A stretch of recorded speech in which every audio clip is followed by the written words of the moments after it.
ఉంది. మనకెందుకు ఓటేయాలి అంటే నరేంద్ర మోడీ గారి ప్రభుత్వం ద్వారా నేను ఆ పథకాలు మీకు కరపత్రం రూపంగా వస్తుంది. మనం ఈ తెలంగాణ రాష్ట్రంలో ఏం చేశాం, సూర్యాపేటలో మనం సత్తర చెరువుకు కేంద్ర ప్రభుత్వం నిధులు ఎంత ఇచ్చింది, మరి అదే పుల్లారెడ్డి చెరువుకు ఎన్ని డబ్బులు ఇచ్చింది, అండర్ గ్రౌండ్ డ్రైనేజీకి ఎన్ని డబ్బులు ఇచ్చింది. మరి ఇక్కడ ఈ సూర్యాపేటలో జరుగుతున్న ప్రతి అభివృద్ధి ఈ కేంద్ర ప్రభుత్వ నిధులు మాత్రమే.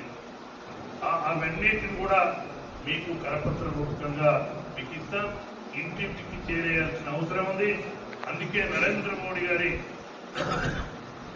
ముఖ్య ప్రధానమంత్రిగా ఉన్న సందర్భంలో సూర్యాపేట మున్సిపాలిటీ కూడా మమ్మల్ని గెలిపించినట్టయితే ఈ ప్రభుత్వం గుట్టలను కూడా ఆక్రమించుకుంది. మీకు తెలుసు, పేదవారికి నిరుపేదలకు ఇల్లు లేదు.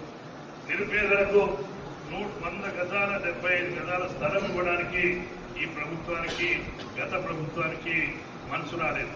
కానీ గత ప్రభుత్వం అధికారం